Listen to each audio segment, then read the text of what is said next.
है। हाँ भाई, शुरू करें।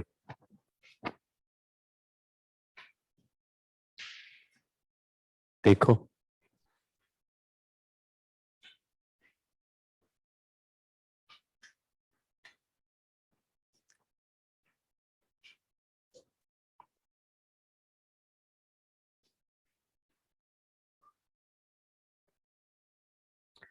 मैंने आपको इस चैप्टर के शुरुआत में भी ऐसा बताया कि इस चैप्टर में दो तरह के ही सवाल होते हैं। एक में इंसिडेंट रे दिया रहेगा और रिफ्रैक्टेड रे किधर जा रहा है वो पूछा जाएगा, यानी रे वाले क्वेश्चंस। रे वाले सवालों में हमारे पास दो ही, मतलब दो स्टेप्स हैं। एक है जो लॉ ऑफ रिफ्रैक्शन या रिफ्लेक्शन का सवाल है तो लॉ ऑफ रिफ्लेक्शन लगा दो, और रिफ्रैक्शन का सवाल है तो स्नेज लॉ लगा दो, n1 sine I equal to n2 sine r. तो एक तो ये रिलेशन है। दूसरा रिलेशन ज्योमेट्री है कि मान लीजिए ट्राइंगल बन गया तो उसका दो तीन एंगल का सम 180 डिग्री है और पैरेलल साइड्स हैं तो करस्पॉन्डिंग एंगल सेम है, कुछ ऑल्टरनेट है। समझ गए क्या? तो वो उसके लिए कोई फिक्स्ड रूल नहीं है, वो तो जैसा पिक्चर दिखेगा उसके हिसाब से हम ऑन द स्पॉट सॉल्व करेंगे। ठीक है, इसलिए प्रेजेंस ऑफ माइंड की जरूरत है, लेकिन तरीका एक ही है, स्नेज लॉ लगाएं। इसलिए इन सवालों में कभी डरना नहीं है। मतलब सवाल में इंसिडेंट रे दे दिया तो तुम्हारा चॉइस क्या है? स्नेज लॉ लगाना। तो वो पहले करो, उससे कुछ बनेगा, फिर उसको फर्दर सॉल्व करोगे, अपने आप आंसर आएगा। ठीक है, तो कुछ भी ऐसा स्टेप नहीं है जो तुम सोचो कभी भी सवाल में करे ऐसा सवाल हमको तो कराया नहीं गया। इसमें कोई नया अनोखा सवाल नहीं बनता है। ठीक है, बहुत ही फिक्स्ड सवाल बनते हैं। जैसे ये देखो, इसमें एक स्फीयर है। अभी तक स्फीयर हमने पढ़ा क्या? कोई जरूरत नहीं है, क्योंकि रिफ्रैक्शन का सवाल है तो स्फीयर हो या फ्लैट हो या ट्राइंगल हो इससे फर्क नहीं पड़ता। बाहर का एंगल दिया हुआ है 60 डिग्री, बाहर का रिफ्रैक्टिव इंडेक्स 1 है। इसका रिफ्रैक्टिव इंडेक्स दिया है क्या? √3 दिया है। हमने सॉल्व किया तो ऐसे लिखा 1 sine 60 equal to √3 sine r. समझ गए? साइन 60 का वैल्यू √3 से √3 काटेंगे तो साइन आर का वैल्यू, तो साइन आर अगर 1/2 आ गया तो आर का वैल्यू, अब ये सॉल्व करेंगे तो आ जाएगा। मतलब मैं इसलिए बोल रहा हूं क्योंकि ऐसे सवालों में या कोई भी सवाल में आपका कॉन्फिडेंस ही डिसाइड करेगा कि आप उसको अटेम्प्ट करेंगे कि नहीं करेंगे। तो कॉन्फिडेंट रहना, भरपूर घुस जाना सवाल में, अपने आप आंसर निकाल के देगा वो। अब यहां पे मैंने अंदर, ये नॉर्मल है सरफेस का, सेंटर से जो लाइन पास करती है नॉर्मल हो जाती है। तो अंदर लाइट रे कितने एंगल पे चली गई? 30 डिग्री पे चली गई। यहां पे टकराएगी तो यहां से फिर से सेंटर को ज्वाइन कर दिया तो ये नॉर्मल आ गया, नया नॉर्मल हो गया। समझ गए क्या? अगर तुम देखो तो ये आइसोसेलेस ट्राइंगल है, क्योंकि रेडियस और रेडियस बराबर ही होता है। तो यहां एंगल कितना हो गया? यहां एंगल भी 30 डिग्री हो गया। अगर ये एंगल 30 डिग्री है तो यहां एंगल 60 डिग्री हो जाएगा। कैसे बता? रिवर्सिबिलिटी से देखो। रिवर्सिबिलिटी क्या बोलती है? बाहर 60 था तो अंदर, अंदर 30 तो बाहर। यही रूल तो पहले फिर से लगाओगे, यही रूल लगाओगे तो अंदर के लिए क्या लिखोगे? √3 साइन 30 इक्वल टू 1 साइन आई या थीटा। यही रिवर्स हो गया ना। रिवर्सिबिलिटी समझते हैं? बाहर का एंगल अगर 60, अंदर अगर यही लाइट रे इधर से भेज दे तो 30 भेज दे तो बाहर कितने में निकलेगा? तो अंदर भी तो 30 हो जा रहे थे, बाहर 60। समझ गए क्या? तो रिवर्सिबिलिटी से स्फीयर के अंदर दो बार सॉल्व ही नहीं करना पड़ता। ये हमेशा के लिए ट्रू है, क्योंकि स्फीयर में हमेशा आइसोसेलेस ट्रायंगल बनेगा। ठीक है, चलिए यहां पे एंगल ऑफ डिविएशन ऐसे हुआ 30 डिग्री, दिखा क्या? और यहां पे angle of deviation i minus r फिर से करेंगे तो यहां पे आ गया 30 डिग्री। दोनों का सेंस ऑफ रोटेशन क्लॉकवाइज है, तो टोटल डिविएशन कितना हो गया? आंसर आ गया, देखो। ठीक है, ठीक है। हमारे पास कंट्रोल में क्या था? स्नेल्स लॉ हमने लगाया, अपने आप आंसर आया। ठीक है, स्नेल्स लॉ लगाते रहेंगे, बस अंदर का एंगल बाहर का एंगल ये सब आपको थोड़ा जुगाड़बाजी करनी है। देखो दूसरा सवाल देखो। ऐसे वाले आंखों वाले सवाल भी बहुत आते हैं। ये आंखें देखो, डॉक्टर स्ट्रेंज याद आया, देखिए आंख, डॉक्टर स्ट्रेंज की आंख है। ऐसा इसको बोलते हैं line of site. Line of site मतलब ये जो डॉटेड लाइन है, हम ऐसे देख रहे हैं कि मुझे केवल इस कंटेनर का कॉर्नर दिख रहा है, समझ गए? अगर इससे थोड़ा ऊपर झांकेंगे तो बेस भी दिखेगा, लेकिन हम कैसे देख रहे हैं अभी, इतना ही झांक रहे हैं, समझ गए क्या? बाउंड्री है, उसके ऊपर से इतना झांक रहे हैं कि इधर से झांकने पर मुझे केवल कॉर्नर दिख रहा है, इसके अंदर की जगह नहीं दिख रही। क्यों? क्योंकि इसके अंदर की लाइट रे हमारी आंखों तक नहीं पहुंच रही है। अगर यहां से लाइट रे चलाएंगे तो ऐसे ऊपर से निकल जाएगी, आंखें नीचे ऊपर से निकल जाएगी। तो उस चीज को देखना है तो हमको ऐसे झांक के उसके सामने आना पड़ेगा। कुछ आइडिया लग रहा है? फिर आपने ये सुना हुआ है कि अगर किसी कंटेनर में पानी डाल दें तो कंटेनर का बेस ऐसा लगता है जैसे कि थोड़ा ऊपर उठ गया हो। कभी ऐसा देखा आपने? तो इस सवाल में ऐसे ही कुछ हो रहा है, ठीक है। लेकिन लाइन ऑफ साइट का मुद्दा पकड़ना, वही स्नेल्स लॉ छुपा हुआ है। लिखा हुआ है an observer can see an edge of an कहां से, a cylindrical container as shown in the figure. To see a coin kept at a distance 10 centimeter from the edge, what is the minimum height of water that must be filled in the liquid? पहले ये बताओ container का base कितना है और height, यानी ये जो लाइन जा रही है कितने एंगल पे जा रही है? ये भी 30 है, वो भी 30 है, कितना हो गया? 45 डिग्री का ये लाइन ऑफ साइट है, ठीक है। अब आंखों को यही रखना है, लेकिन देखना यह है, अभी ऐसे 10 घंटे भी कॉइन रखा रहेगा तो दिखाई नहीं देगा। तो हमने क्या कर दिया, किसी एच हाइट तक पानी भर दिया, एच हाइट तक पानी भर दिया,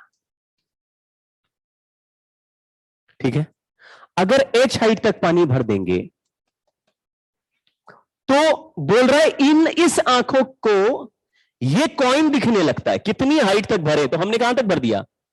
एच हाइट तक भर दिया। और मैंने बोला अब ये कॉइन दिख रहा है, इसका मतलब कॉइन से आने वाली लाइट रे आंखों तक। अब कॉइन से आने वाली लाइट रे थोड़ी देर तक तो पानी में चलेगी, ऐसे पानी से आएगी, फिर यहां वाटर के सरफेस पे टकरा के ये लाइट रे सीधी ऐसे ऊपर क्यों नहीं जा रही? क्योंकि रिफ्रैक्शन से लाइट रे डिविएट हो जाएगा। तो रिफ्रैक्शन के पहले का एंगल आई है, लेकिन रिफ्रैक्शन के बाद का एंगल वही 45 हो जाएगा जिस पे लाइन ऑफ साइट ऑलरेडी। समझ गए क्या? तो अंदर आई एंगल पे आती लाइट रे अगर बेंड होके 45 डिग्री पर आ जाए तो मेरे आंखों की लाइन ऑफ साइट में आ जाएगी। बोलो, तो मुझे वही कॉइन ऐसे पीछे दिखाई देगा। कुछ समझे क्या? ठीक है। तो कॉइन यहां नहीं दिखेगा, कॉइन कहां दिखेगा? कोने में दिखेगा। ऐसा लगेगा कोना उठ के यहां आ गया है, या ऐसे कॉइन राइज होके यहां पहुंच गया। खैर, तो हमें ऐसा अपीयर होगा कि लाइट रे इधर से आ रही है, यानी कि बाहर का एंगल क्या हो गया? तो आपको क्या बोलना है कि फॉर न्यू इंसिडेंट रे, जो रिफ्रैक्टेड रे है,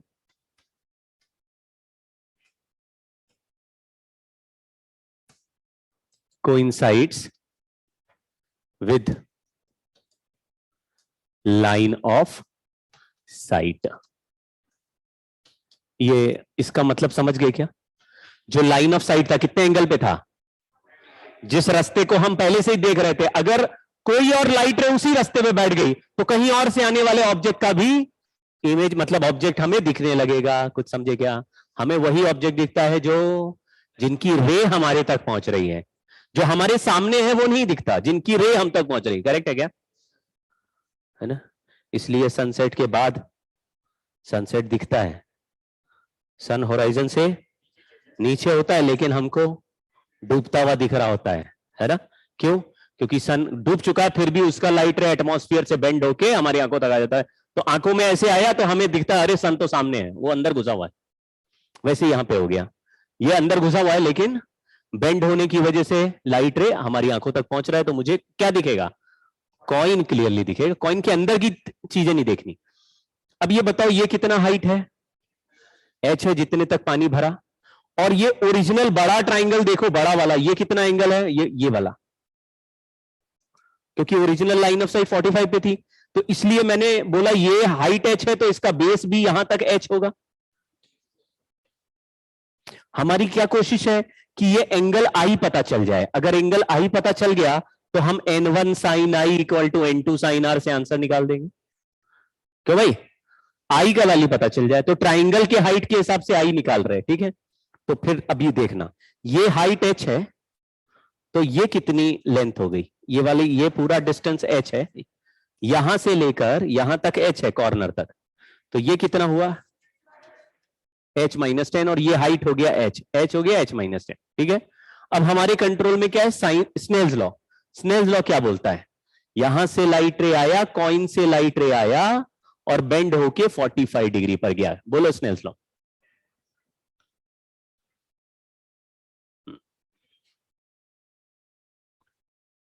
ये लाइट रे ऐसे,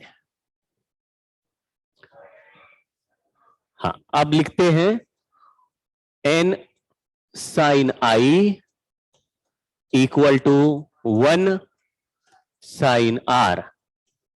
तो साइन आई का वैल्यू आया 3/4√2। तो tan आई का वैल्यू हो जाएगा, हम tan आई इसलिए निकाले क्योंकि राइट एंगल ट्राइंगल में tan थीटा से h का वैल्यू आ सकता है, क्यों। तो tan आई का वैल्यू है, ये परपेंडिकुलर अपॉन हाइपोटेनस है, तो ये परपेंडिकुलर को तो यहां लिख देंगे, और ये 4 स्क्वायर यानी 16 इंटू 2 32 माइनस 9 करेंगे तो √23। आपको समझ में आया क्या किया, राइट एंगल ट्राइंगल लगा दिया, इसको लिख दिया 3, इसको लिख दिया 4√2, इसके स्क्वायर से इसका स्क्वायर माइनस किया तो √23 आ गया, परपेंडिकुलर अपॉन बेस कर दिया तो एंगल आई आ गया। तो tan आई का वैल्यू ये हो गया। अब tan आई का वैल्यू हम किसके इक्वल कर देंगे, h माइनस 10/h, समझ गए क्या, 3/√23, ऐसा ऐसा मल्टीप्लाई किया तो h√23 minus h into 3 equal to √23 into 10। तो h का वैल्यू आया √23 इंटू 10 अपॉन √23 माइनस 3। कुछ समझे क्या, कुछ मान लो वैल्यू थोड़ा और बेटर दी होती तो शायद आंसर और बेटर आ सकता था, क्यों भाई, मतलब रिफ्रैक्टिव इंडेक्स थोड़ा और बढ़िया दिया होता।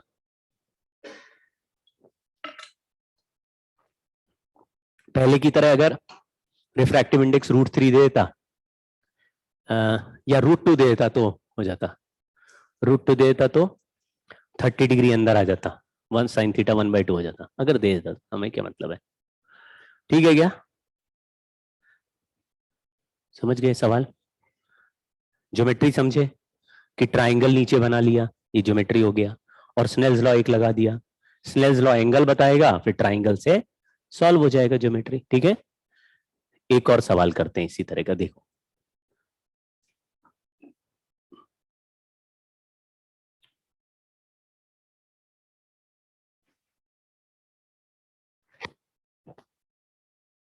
ये वाला लाइट ऑफ होता है क्या, इसमें चेक करो जरा।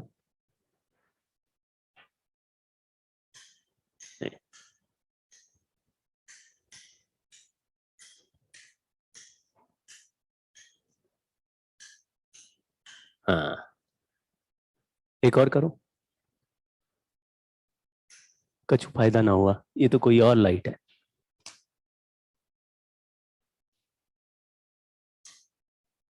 हाँ ठीक है, अब ये वाली चाहो तो ऑन कर दो, इससे फर्क नहीं पड़ रहा था, तुम लोगों को लाइट आ जाएगी, ठीक है, दिख रहा है। हाँ सवाल में लिखा है कि ये लाइन ऑफ साइट से देखते हैं तो इस रॉड का टॉप वाला पॉइंट दिखता है, बोल रहा अगर 2h हाइट तक पानी भर दे तो इसका नीचे वाला एंड दिखने लगता है, इसका मतलब नीचे वाले एंड से आने वाला लाइट रे रिफ्रैक्ट होके लाइन, अभी बताओ लाइन ऑफ साइट का कितना एंगल है हवा में, बेस देखो कितना दिया है, और ये वाली हाइट 3h है जिसमें इसकी रॉड की हाइट h है, तो what is height of the line of site, 2h की ये हाइट है, 2h का बेस है, कितने का एंगल है 45 डिग्री। 45 डिग्री, बहुत अच्छे। फिर हमने क्या किया, देखो सवाल में लिखा हुआ है साफ कि कितने हाइट तक पानी भर दिया, तो ये कंटेनर जरा बनाओ आप लोग, ऐसे बनाओ, ऐसे कंटेनर बना दिया, यहां पे 2h लिख दिया, यहां पे हाइट हो गई, ये 2h हो गया,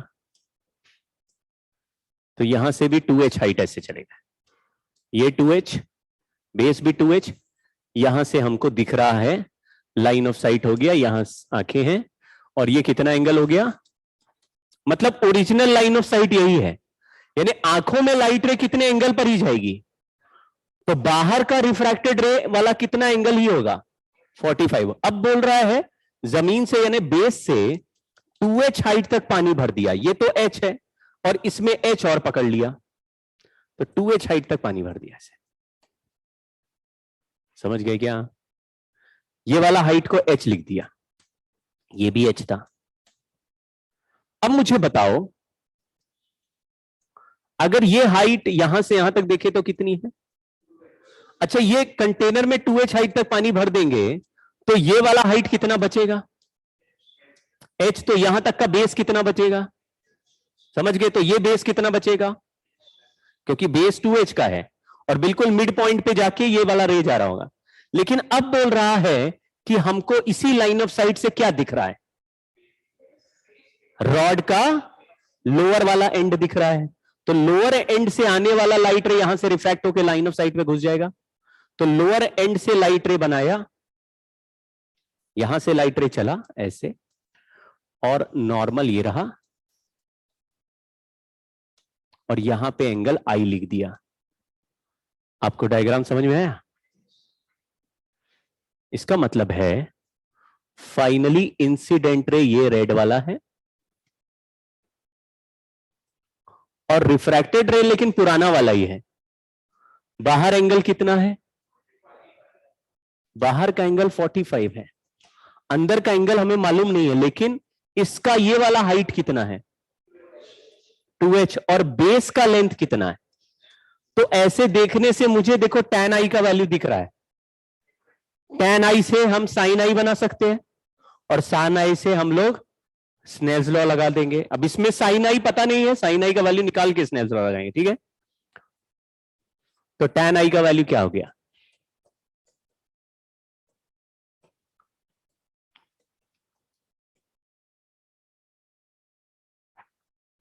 क्या भाई दिखा, तो sin i का वैल्यू क्या आ गया,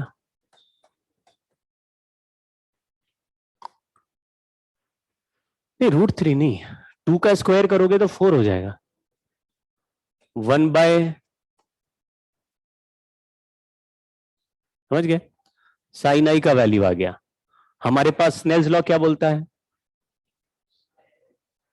अंदर का रिफ्रैक्टिव इंडेक्स कितना है वही पता लगाना, इसको n मान लिया, तो क्या स्नेल्स लॉ लगाएंगे, n into sine I equal to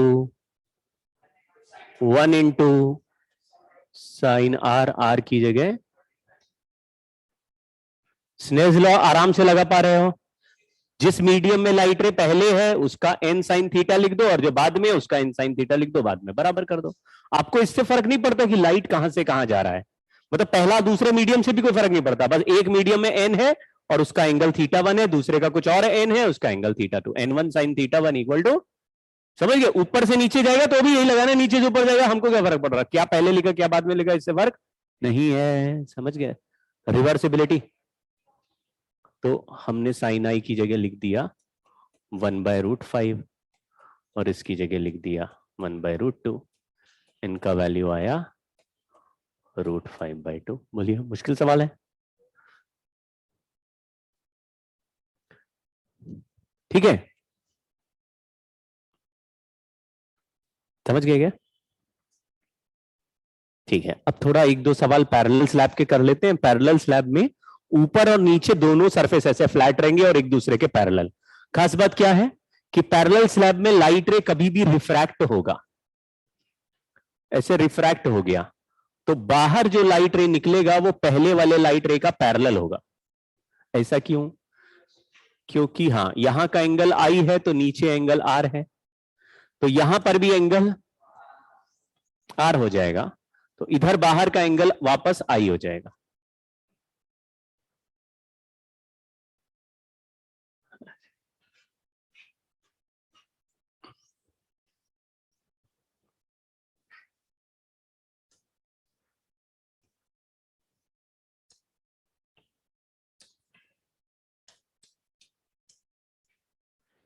तो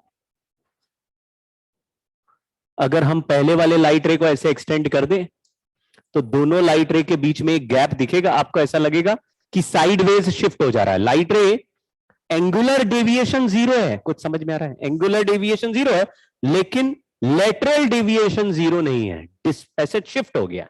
इस शिफ्ट को कहते भी हैं लेटरल शिफ्ट। लेटरल शिफ्ट, ठीक है। इसका फॉर्मूला हमारे सिलेबस में है, हमको याद करके जाना होगा। ठीक, मैं डिराइव कर देता हूं, मामला बहुत आसान है, इसी ट्राइंगल से देखना। ये स्लैब का थिकनेस कितना दिया है?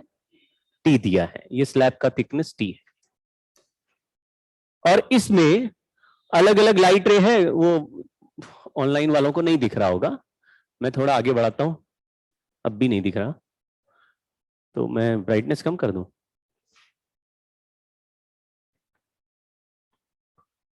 कुछ फायदा होगा? हाँ, अरे बहुत फायदा हो गया। आप लोगों को दिख रहा है कुछ? काम तो चल जाएगा।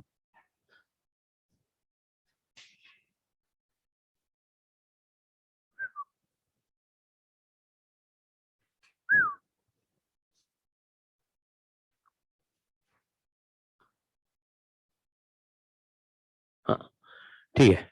तो एक लाइट रे ये जो आ रही थी, इस लाइट रे को सीधे एक्सटेंड कर दिया, ऐसे ये एक्सटेंड कर दिया, ये हुआ ओरिजिनल डायरेक्शन। और यहां पे जो लाइट रे वो बेंड हो गई, कितने एंगल पे बेंड हो गई यहां?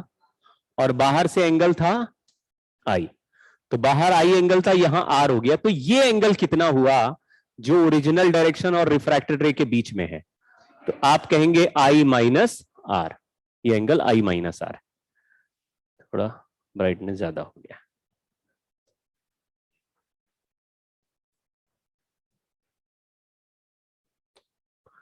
तो ये वाला एंगल हमारा अब पता चल गया हमको, आई माइनस आर। अब इस ट्राइंगल में आप देखो, ए बी सी ऐसा ट्राइंगल ले रहे हैं, और फिर सी ए डी ऐसा ट्राइंगल ले रहे हैं, तो हमको सी डी वाला डिस्टेंस निकालना है। आपको समझ में आ रहा है? क्योंकि ये वाला लाइट रे, ये जो है इमरजेंट रे है, यानी बाहर निकलने वाला, और ये है ओरिजिनल रे। तो ओरिजिनल डायरेक्शन से जितना साइडवेज शिफ्ट हो गया वही उसका लेटरल शिफ्ट है, हमको यही पता लगाना है इसका लेटरल शिफ्ट क्या है। खेल समझ गए? तो ये सी डी वाला डिस्टेंस निकालना है। तो आप मुझे बताओ, अगर ए से बी तक का लेंथ टी दिया हुआ है, यहां से ए से बी का length T, thickness of the slab is T, तो क्या हम ए बी सी ट्राइंगल से ट्राइंगल ए बी सी करें तो हाइपोटेनियस यानी ए सी अपॉन ए बी करेंगे, ये एंगल आर है बच्चों, तो क्या 1/cos आर लिख सकते हैं? तब उल्टा लिख दिया, हाइपोटेनियस अपॉन बेस लिख दिया है, तो 1/cos आर कर दिया, तो ए सी का वैल्यू आ गया A B upon cos r. A B का लेंथ कितना है? ए से बी का टी है, तो ए सी का लेंथ आ गया। ए सी का लेंथ इसलिए निकाला क्योंकि ए सी डी ट्राइंगल में भी ए सी वाला लेंथ दिखेगा, ए सी डी ट्राइंगल दिख रहा है। अब ए सी डी ट्राइंगल में ये वाला एंगल आई माइनस आर है, इसके सामने वाला साइड हमें निकालना है, यानी साइन थीटा आने वाला है, तो sine i minus r equal to C D upon A C. C D का लेंथ पता लगाना है, तो ए सी की जगह ये वाला लिख दिया, टी बाय कॉस आर, यहां पे इंटू साइन आई माइनस। ठीक है, अब इसमें आई का वैल्यू हमको दिया होगा और आर का वैल्यू हमको रिफ्रैक्टिव इंडेक्स के स्नेल्स लॉ से ही निकालना होगा। तो एक रिजल्ट हमारे पास क्या है, 1 sine I equal to N sine R. 1 sine I equal to N sine R. I का वैल्यू दिया होगा तो क्या आ जाएगा, तो यहां पे क्या लिख देंगे, आई माइनस आर, तो आई का वैल्यू दिया रहेगा और आर का वैल्यू हमने कैलकुलेट कर लिया, यहां रख देंगे, फिर यहां पे भी आर का वैल्यू रख देंगे, सॉल्व करेंगे तो हमारा ये सी डी, यानी कि इसको मैं बोल देता हूं डेल्टा एक्स बोल देता हूं, ये जो शिफ्ट है लेटरल शिफ्ट बोलते हैं इसको। ठीक है, डायरेक्ट फॉर्मूला बेस्ड सवाल पूछा जाएगा, इसमें कोई कानून नहीं है, मतलब बिल्कुल सीधा फॉर्मूला पर वैल्यू झोंकना होगा और आंसर निकालना होगा। एक सवाल कर लेते हैं।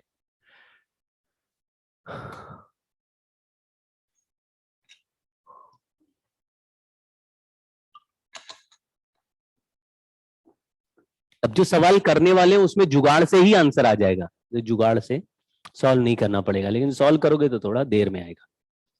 तो बेस्ट पॉसिबल वैल्यू देखोगे तो आपको आंसर दिखेगा। क्या ये जुगाड़ से होगा? हाँ, हो सकता है। चलिए, इसमें लिखा light rays incident on one face of a transparent slab of thickness 15 centimetre. तो टी का वैल्यू आ गया। फिर लिखा the angle of incidence is 60 degree, I का वैल्यू आ गया। Lateral displacement from the parallel plane is 5√3 centimetre, refractive index of the material बताना है। ठीक है, तो लेटरल शिफ्ट का वैल्यू 5√3 है। लेटरल शिफ्ट का फॉर्मूला क्या था? T by cos r into sine i minus r. Delta x का वैल्यू 5√3 और टी का value 15 sine 60 minus r upon cos r. अब जुगाड़बाजी से हो जाएगा ये, यहां पे 1/√3 लिख दिया। 1/√3 हमारे लिए tan 30 का वैल्यू होता है ना, यानी साइन बाई कॉस अगर tan बन जाए, लेकिन tan तब बने, यहां तो 60 माइनस आर है और यहां कॉस आर है।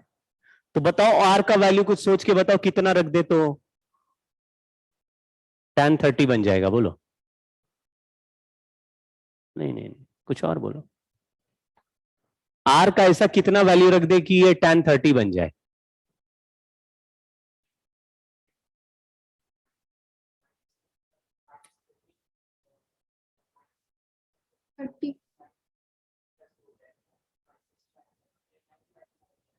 तुम 90 क्यों पहुंचा रहे हो? मुझे पता नहीं चल रहा 90 के पीछे क्यों पड़ गए तुम लोग। कॉस तो नीचे है ही। मैं बोल रहा हूं आर का क्या वैल्यू रखे कि ये tan 30 बन जाए? 30 रख दो ना यार। नहीं समझ में आया? आर का वैल्यू अगर 30 डिग्री रख दे तो ऊपर क्या बचेगा और नीचे क्या बचेगा? तो साइन 30 बाई कॉस 30 क्या होता है? नहीं समझे? बहुत मुश्किल बात होगी लग रहा है तुम लोगों के लिए है। मुझे ये पता चल गया यहां tan 30 आ रहा है, तो tan 30 आ रहा है यानी साइन 30 बाई कॉस 30 आ रहा है।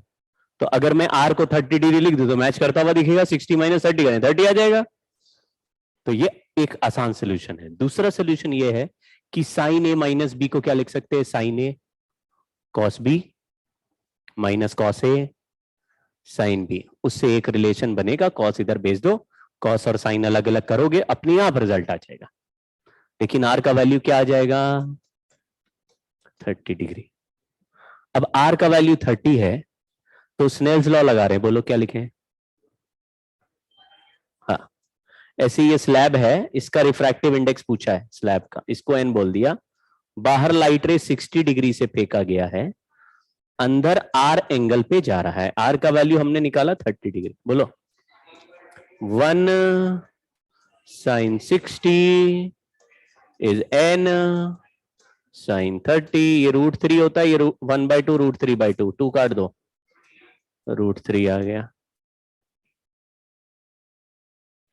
समझ गए क्या? मतलब ऐसे देखोगे तो देख के लोगों को पता चल गया 30 डिग्री डालेंगे तो मामला बन सकता है, क्योंकि फालतू कोई वैल्यू नहीं हो सकता। फालतू वैल्यू क्यों नहीं हो सकता? क्योंकि सॉल्व भी तो करना है।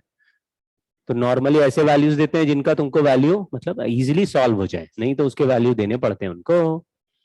चलिए, एक सवाल और है, ये शायद केवीपीवाई में एक बार आया। केवीपीवाई सुना है? किशोर विवाह क्या है? अच्छा, किशोर विवाह प्रोत्साहन योजना तो नहीं था कि फॉर्म भर दिया लग रहा शादी करवा देंगे? अब तो खत्म हो गया एग्जाम, अब क्या है? अब कुछ नहीं करेंगे?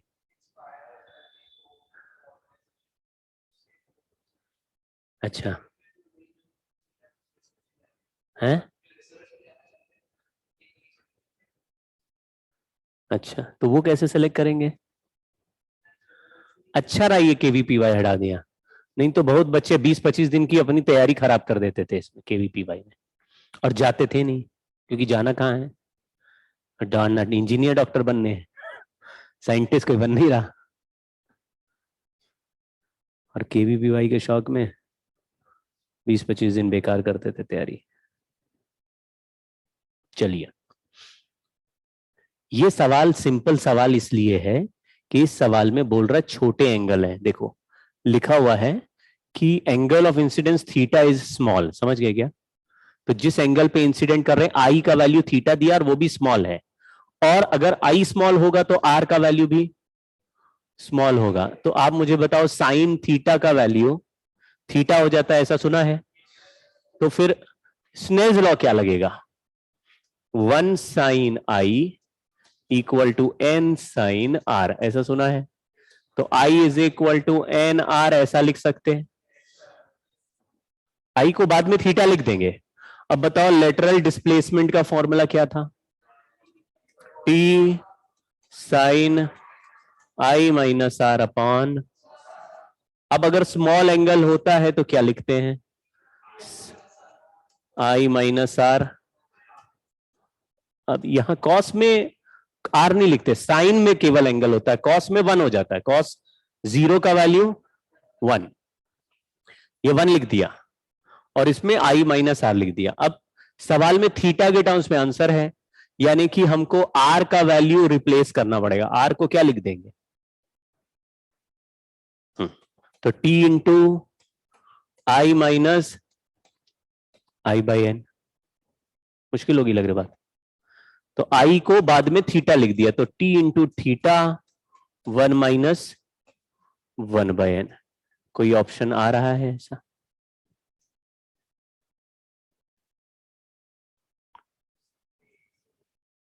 ये आ रहा है? समझ गए क्या कैसे सॉल्व हुआ? समझ में आया? केवीपीवाई तो बहुत डिफिकल्ट सा। वन कैसे हुआ था? हाँ जी, कॉस आर वन कैसे हुआ? हाँ देखो ये लिमिट्स पढ़ा आपने पीयूष कुमार?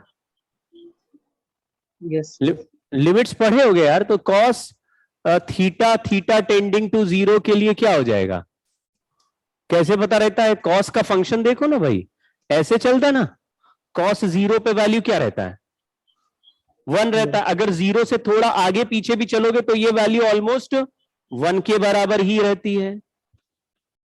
लेकिन साइन में साइन थीटा का फंक्शन ऐसे उठता है, ऐसे ऐसे, मतलब शुरुआत में स्ट्रेट लाइन ऐसे 45 डिग्री पर उठती है, तो यहां पे 45 डिग्री मतलब जितना एंगल आगे चलोगे उतनी हाइट बढ़ेगी। तो ये थीटा है और ये साइन थीटा है, लेकिन 45 डिग्री है, तो आप बोलोगे sine theta equal to theta. कहां पे? स्मॉल एंगल पे साइन थीटा थीटा बराबर होते हैं, जबकि कॉस थीटा का वैल्यू 1 होता है स्मॉल एंगल पे।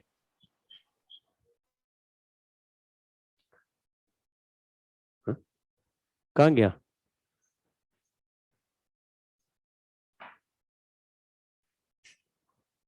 तेरे ने, हाँ हुआ, ठीक। अब कॉम्बिनेशन ऑफ स्लैब्स के बारे में भी एक फॉर्मूला कर लेते। देखो इस सब पे बेस्ड एक सवाल कभी ना कभी पूछा गया है। ये सब इतनी लल्लू चीजें हैं कि ये बतानी नहीं चाहिए, लेकिन क्या है कि आदत से मजबूर। सवाल क्या बनते हैं इसमें समझ गए? क्वेश्चन ही है जिसको मैंने थ्योरी में लपेट दिया है। मान लीजिए इधर का refractive index n1 n2 n3, ऐसे बहुत सारे स्लैब्स हैं जो एक के ऊपर एक पैरेलल रखे। इधर बाहर एंगल θ1 है, फिर अंदर चले गए θ2, लेकिन पैरेलल स्लैब है तो यहां θ2 होगा, तो यहां θ3 हो जाएगा, तो यहां भी θ3 हो जाएगा। समझे क्या? क्योंकि पैरेलल में ये ऑल्टरनेट वाले एंगल सब सेम है। फिर यहाँ θ4 θ4 θ5 θ5 θ6 ऐसे चलेगा। तो हम बोलेंगे 1 से 2 जाने में क्या इक्वेशन बनेगी? n1 sin θ1 इक्वल टू, और 2 से 3 जाने में इक्वेशन क्या बनेगी? n2 sin θ2 equal to. इससे क्या फायदा हुआ कि अगर बीच में 4-5 स्लैब दी हुई हैं लेकिन उनका रिफ्रैक्टिव इंडेक्स नहीं दिया, अचानक छठवें स्लैब के बारे में बात कर रहा है, तो तुम n1 sin θ1 को n6 साइन थीटा 6 के बराबर डायरेक्ट कर सकते हो, चाहे बीच में किसी भी रास्ते से क्या हो। कुछ सेंस बना क्या बोला? तो अगर मुझे n1 और n5 को कंपेयर करना है तो n1 n2 साइन थीटा के बराबर, n2 sine theta n3 sign के बराबर है, n3 वाला n4 साइन के बराबर है। ऐसे तो n1 वाला n5 साइन थीटा के भी बराबर ही होगा, समझे क्या? तो आपको कौन से दो रिजल्ट आपस में कंपेयर करे जा सकते हैं? पहले का दूसरे से, पहले का तीसरा भी कंपेयर हो सकता है, तीसरे का पांचवें से हो सकता है, छठवें का पहले से हो सकता है, समझे? तो जिन दो स्लैब्स के बारे में सवाल पूछा उनके बीच वाले स्लैब्स को सॉल्व करने की जरूरत, मतलब समझ रहे हैं ना? जो लोग कम पढ़े लिखे होते हैं वो क्या करते हैं, पहले इधर से इधर सॉल्व करते हैं, इनके वैल्यूज निकालते हैं, फिर इधर से उधर जाते हैं तो फिर उनके वैल्यूज निकालते हैं, फिर ऐसे ग्रेजुअली सॉल्व करते हुए पांचवें सरफेस पे पहुंचते हैं, बोलते हैं मेहनत करके सॉल्व कर दिया। तुम पहला पांचवें को डायरेक्टली कंपेयर कर लेते हैं, आंसर तुरंत आ जाता। ठीक है ना? तो वो लल्लू बना दे रहा है एग्जाम में, आपको बीच बीच के वैल्यूज दे देंगे और सॉल्व करने को बोलेंगे पहले से आकर। देखो यहाँ पे figure shows the angle made by light ray with normal in the medium refractive index 1। तो 1 रिफ्रैक्टिव इंडेक्स कहीं दिख रहा है आपको? और शुरुआत में एंगल किस मीडियम में दिया है? √3 वाले मीडियम का एंगल दिया है, और किस जगह पर एंगल पूछा है? जिसमें μ3 इक्वल टू 1 लिखा है उस मीडियम का एंगल पूछा है, लेकिन बीच वाले का तो एंगल दिया नहीं है, √2 वाले का। तो क्या करोगे? तो पहले से अभी दूसरा सॉल्व करोगे क्या, फिर दूसरे से तीसरा सॉल्व करोगे क्या? क्या करोगे? पहले से तीसरा। तो आपने लिखा √3 sine 30 equal to 1 sine theta.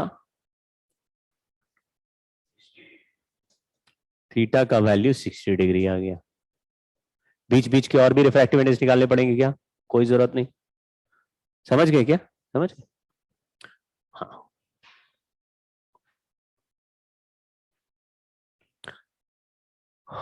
A ray of light passes through 4 transparent media with refractive indices mu1 से mu4.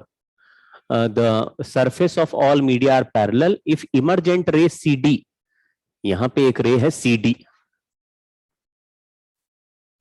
is parallel to incident ray AB। ये AB है। AB और CD वाले रेज आपस में पैरेलल हैं। पैरेलल का मतलब,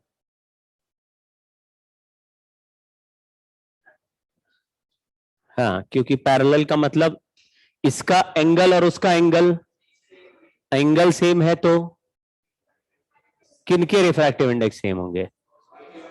कौन सा ऑप्शन सही लग रहा? कौन सा option? A, B, D, C, D for Delhi, B for Bombay. बोलो, कंफ्यूज हो गए क्या? हाँ, डी सही है। समझ गए क्या? कुछ सॉल्व करना है? प्रूफ कर दें? मुझे नहीं, सवाल देखो, आंसर है। अब भैया ऐसा सवाल आ जाएगा तो कर पाओगे? बहुत ही सिंपल है। इसमें भी देखो, यहां एक जगह है, यहां पे एंगल आई है ग्लास में, और बाहर में कितना एंगल है? 90। बाहर एयर है, एयर मतलब रिफ्रैक्टिव इंडेक्स क्या है? तो बाहर से फिर वाटर का कैलकुलेट करेंगे और वाटर से ग्लास का क्या ऐसे करेंगे? नहीं करेंगे। क्या करेंगे? समझ गए? 99% लोग जो ये सवाल करके आए सबने ऐसे किया। पहले हवा से ग्लास में घुसे, ग्लास का एंगल आर निकाला, फिर ग्लास ये वाटर में घुसे और वाटर का एंगल आर निकाला, फिर वाटर से ग्लास के लिए सॉल्व किया। समझ गए क्या? तो पोपट हो गया उनका कि नहीं हो गया? आप क्या करोगे? 1 साइन इक्वल टू ग्लास का रिफ्रैक्टिव इंडेक्स साइन आई। तो बताओ म्यूजी का वैल्यू कितना आया? बोलो। 1 अपॉन साइन आई। साइन 90 का वैल्यू 1 हो गया कि नहीं? हाँ जी। पैरेलल कहां जा रहा है? पैरेलल टू द सरफेस ना। यानी इंसिडेंट नॉर्मल के साथ कितना एंगल है, सरफेस के पैरेलल निकल गया, ये बोल रहा है ये ऐसे निकल गया, यानी ये एंगल नॉर्मल के साथ कितना बना रहा है, पैरेलल टू इटसेल्फ थोड़ी ना है कि जिसमें भेजा था उसके पैरेलल थोड़ी ना गया। हाँ बोलो, पैरेलल किसके गया, वो सरफेस के पैरेलल गया, यानी कि एंगल ऑफ रिफ्रैक्शन कितना हो गया, 90 डिग्री हो गया ऊपर वाले सरफेस पे। तो ग्लास से वाटर में गया और वाटर से एयर में गया, एयर का एंगल कितना दे दिया 90, और ग्लास का रिफ्रैक्टिव इंडेक्स पूछ लिया। आप इधर से उधर सीधा स्नेल लॉ लगा दो, बीच में जो वाटर है उसको भूल जाओ, पहचान गए।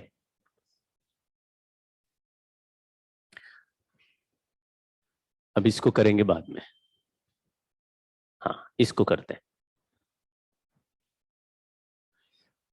A light ray R1 is incident on a plane surface of glass slab of refractive index √2 at an angle of incidence equal to critical angle। अब critical angle की बात अभी करते हैं, तो इसको थोड़ी देर में करते हैं। BMK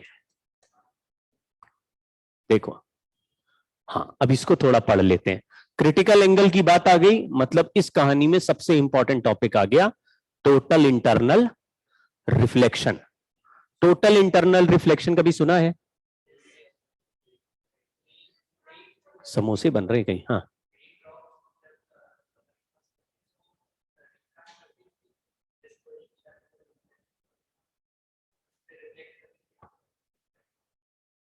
हाँ, टोटल इंटरनल रिफ्लेक्शन में लाइट रे अगर डेंसर मीडियम से रेयर मीडियम की तरफ जाएगी तो कभी कभी लाइट रे बाउंड्री ट्रांसपेरेंट है तो भी टकरा के अंदर ही लौट जाती है। कभी आपने TIR देखा है, मतलब टोटल इंटरनल रिफ्लेक्शन कभी देखा है, आप देख सकते हैं। कभी आपके पास आपके घर में कांच की विंडो पैन हो, मतलब कांच लगाओ ग्लास, तो वो कभी कभी कांच क्रैक हो जाता है, नहीं उसमें क्रैक का निशान आ जाएगा। कभी ऐसा देखा है, कभी ग्लास क्रैक हो गया विंडो पैन में, तो उसमें थोड़ा ऐसे साइड से देखोगे तो वो जो क्रैक वाला पोर्शन है ना, बड़ा सिल्वर की तरह चमकता है। अगर बिल्कुल सामने से देखो तो वो क्रैक दिखाई तक नहीं देगा, मतलब अगर ऐसे हेयर लाइन फ्रैक्चर जैसा है ना, ऐसा पतली सी लाइन जैसी है, तो वो सामने से देखने में पता भी नहीं चलेगा। लेकिन अगर ऐसे इसको ऐसे टिल्ट करके देखोगे तो फिर चमकता है, वो क्रैक चमकता है। बोलते हैं ऐसे क्यों होने लगा भाई, कांच तो ट्रांसपेरेंट था, क्रैक के अलावा कुछ भी नहीं चमक रहा। कुछ सेंस बनना क्या बोला, क्रैक के अलावा कुछ भी नहीं चमक रहा। वो इसलिए क्योंकि जहां पे क्रैक आ गया वहां पे एयर ट्रैप हो गई है, और जब लाइट रे ग्लास से एयर में घुसने की कोशिश कर रही है तो एक सर्टेन एंगल पे लाइट रे ग्लास से एयर के बाउंड्री पे टकरा के क्रॉस करने के बजाय रिफ्लेक्ट हो जा रही है, और जिस सरफेस से लाइट रे रिफ्लेक्ट हो जाएगी वो किसकी तरह अपीयर होने लगेगा, मिरर की तरह, मतलब ओपेक हो जाएगा और वो थोड़ा चमकने लगेगा सिल्वर की तरह। खैर ये तो एक बात हो गई। दूसरी बात, डायमंड चमकते हैं टोटल इंटरनल रिफ्लेक्शन से। तो डायमंड बोलते हैं ना, डायमंड बड़ा चमक रहा, हीरा कोहिनूर हीरा चमकता रहता है, तो चमकता अंदर का बल्ब फिट रहता है उसके, तो लाइट कहां से आ रही, हाँ तो चमकता उतना ही है जितना लाइट रे आ रही है। अगर डायमंड होगा तो उसको ऐसे लाइट के सामने रखेंगे और थोड़ा ऐसे घुमाएंगे तो बहुत जबरदस्त चमकेगा। वो इसलिए क्योंकि लाइट रे सभी जगह से डायमंड के अंदर तो एंटर कर सकती है लेकिन सब जगह से बाहर नहीं निकल सकती है, इसलिए डायमंड को घिस घिस के उसमें कट्स दिए जाते हैं। समझ गए क्या, डायमंड को कट्स बनाना पड़ता है तभी वो डायमंड का खूबसूरती आएगा। ऐसे रॉ डायमंड दिखाएंगे तो कुछ भी चमकता नहीं है, तो डायमंड्स को घिस घिस के उसमें कट्स होते हैं। तो कट्स से क्या होता है कि उसके सरफेस में जो एंगल होता है वो ऐसे बनाया जाता है कि एक बार लाइट रे अंदर चली गई तो वो अंदर आसानी से बाहर नहीं निकले, क्योंकि डेंसर से रेयर आते समय लाइट रे टकरा के अंदर ही ट्रैप हो जाएगी, TIR हो जाएगी ना, टोटल इंटरनल रिफ्लेक्शन। तो लाइट रे अंदर गई लेकिन सब जगह से लाइट रे बाहर, लेकिन किसी एक पर्टिकुलर कॉर्नर पे कोई ऐसा एंगल बन गया कि वहां से लाइट रे बाहर आ सकती है। तो तुम डायमंड को ऐसे देखोगे तो पूरा डायमंड में कुछ ऐसे कॉर्नर्स होंगे जिससे ज्यादा लाइट, देखो समझ गए, लाइट ट्रैप करके फूट थोड़ी ना जाएगा।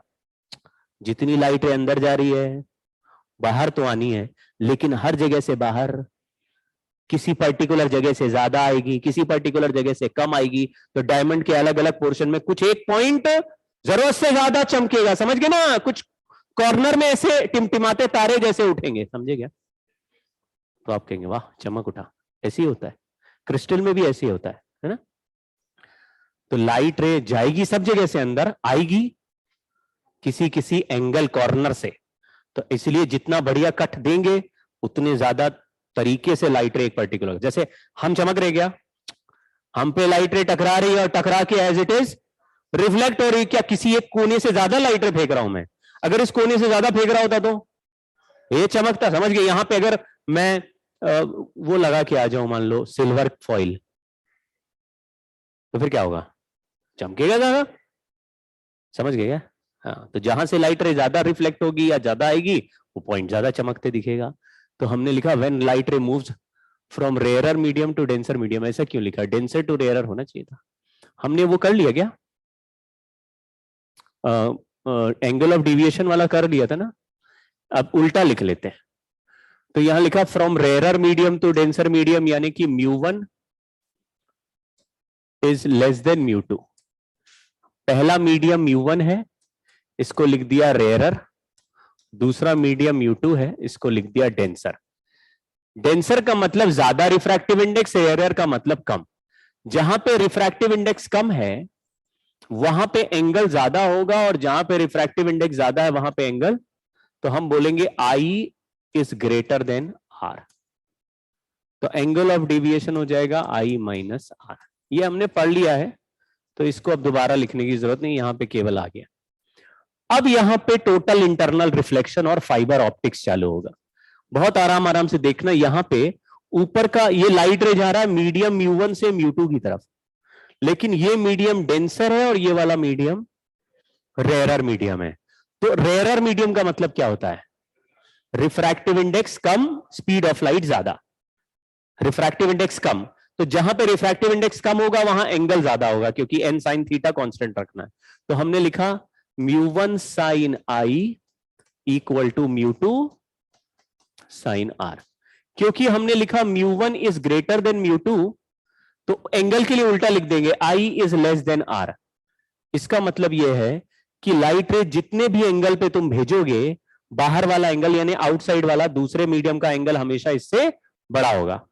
अब अगर मैं 30 डिग्री पे भेजूं, हो सकता है ये 60 डिग्री हो, इसको 40 डिग्री पे भेजूं तो हो सकता है वो 70 डिग्री हो, इसको 50 डिग्री पे भेजूं हो सकता है वो 80 डिग्री हो।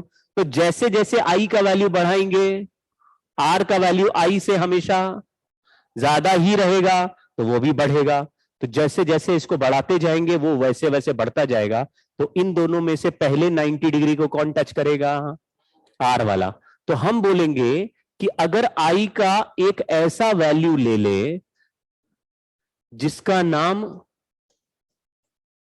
क्रिटिकल एंगल रख दे, उसके लिए R का वैल्यू 90 डिग्री हो जाएगा। Angle in denser medium such that refracted रे का एंगल विल बी 90 डिग्री। ऐसे सिचुएशन में आखिरी बार रिफ्रैक्शन होगा, मतलब ये आखिरी लास्ट रिफ्रैक्शन है। इसके बाद स्नेल्स लॉ नहीं लगा सकते। इसके बाद क्यों नहीं लगा सकते? क्योंकि I का वैल्यू तो तुम बढ़ा सकते हो, लेकिन R का वैल्यू 90 से ज्यादा, रिफ्रैक्टेड रे कोई भी रे 90 डिग्री से ज्यादा पर बेंड नहीं हो सकती।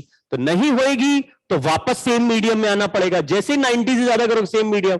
अब सेम मीडियम की खास बात है कि इसको रिफ्लेक्शन कहते हैं। जब लाइट रे बाउंड्री से टकरा के सेम मीडियम में आ जाए तो रिफ्लेक्शन है, और बाउंड्री से टकरा के सेम मीडियम में आ गया तो रिफ्लेक्शन वाले लॉस काम करेंगे। और लॉ ऑफ रिफ्लेक्शन क्या कहता है?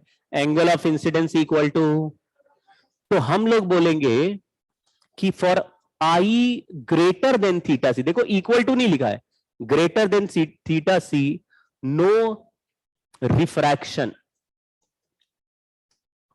ठीक है, तो फिर क्या होगा? Reflection reflection in denser medium, यानी रेयरर बाउंड्री से टकरा के रिफ्लेक्शन इन डेंसर मीडियम हो जाएगा। तो एंगल ऑफ इंसिडेंस और एंगल ऑफ रिफ्लेक्शन ये सेम हो जाएगा।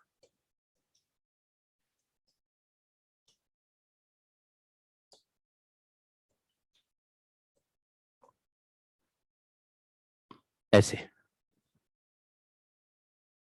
ये लास्ट मोमेंट है। इस एंगल को क्या कह रहे हैं? Critical angle. यहां पे आर का वैल्यू क्या हो गया? तो इसमें अभी टीआईआर हो रहा है कि नहीं हो रहा है? अभी टीआईआर नहीं हो रहा, थीटा सी तक टीआईआर नहीं होता। अब अगर इससे स्लाइटली जरा भी बड़ा कर दोगे, 0.1 डिग्री में भी चेंज ला दोगे, तो अचानक एंगल का वैल्यू थीटा सी प्लस 0.1 ही हो जाएगा। समझ गए क्या? इधर रिफ्लेक्टेड रे हो जाएगा। तो हम ये समझ गए कि फॉर टीआईआर लाइट रे कहां से कहां चलेगा? Light ray moves from denser medium to rarer boundary. लेकिन डेंसर मीडियम से रेयरर मीडियम में घुस नहीं पाएगा। डेंसर मीडियम से रेयरर मीडियम की बाउंड्री पे टकरा के लाइट रे वापस लौट आएगा। तो अगर एक बार लाइट रे डेंसर मीडियम में टकराया, I is greater than theta C, तो अभी इसको क्या कह रहे हैं? ठीक है, अब जो एंगल बनेगा उसका वैल्यू ये रिफ्लेक्शन लॉ के हिसाब से चलेगा। अब स्नेल्स लॉ लगाने की जरूरत, तो स्नेल्स लॉ आखिरी बार किस एंगल के लिए ही लगाया जा सकता है, और उससे छोटे एंगल के लिए लगाया जा सकता है। तो angle I less than theta C और इक्वल टू थीटा सी पे reflection, I less than equal to theta C आप बोलेंगे रिफ्रैक्शन, और I greater than theta C reflection. लेकिन फिर भी थोड़ा एजाइल रहना है, यानी थोड़ा सा फ्लेक्सिबल रहना है। ऐसा कभी कभी इसमें भी इक्वल साइन लगा देते हैं। जैसे इनइक्वालिटी का सवाल है, इनइक्वालिटी का, तो यही लिखना है आपको। लेकिन कभी कभी पूछते हैं मिनिमम एंगल बताओ जिसमें टीआईआर हो जाए, और क्रिटिकल एंगल का ही आंसर लिख देते हैं। आपको भी पता है क्रिटिकल एंगल पे टीआईआर वो आखिरी एंगल है जिसपे टीआईआर नहीं होगा। फिर भी सवाल में क्या पूछ लिया? मिनिमम एंगल बताओ। तो फ्रिक्शन जैसा सवाल नहीं होता, हम लिमिटिंग फ्रिक्शन में चलेगा तो भी लिमिटिंग, नहीं चला तो भी लिमिटिंग, दोनों का आंसर सेम ही लिख देते।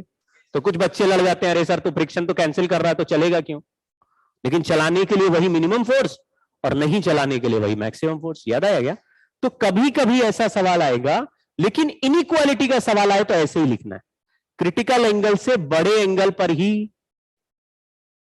क्रिटिकल एंगल से बड़े एंगल पर ही टीआईआर होगा, क्रिटिकल एंगल से छोटे as well as critical angle पे रिफ्रैक्शन ही होगा। तो कोई बोलता है क्रिटिकल एंगल पे क्या होगा? रिफ्रैक्शन होगा, टीआईआर नहीं होगा।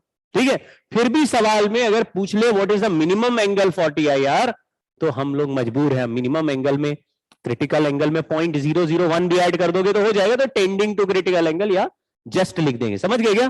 पर उसमें लड़ना नहीं।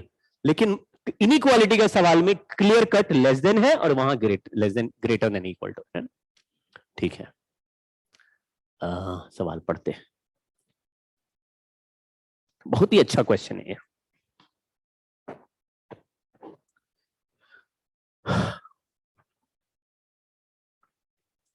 Green light is incident from water to air water interface at critical angle.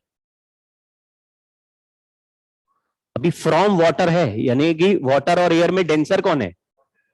तो हमने मान लिया यहां वाटर है और यहां एयर है, और फ्रॉम वाटर टकराया वो भी क्रिटिकल एंगल पे।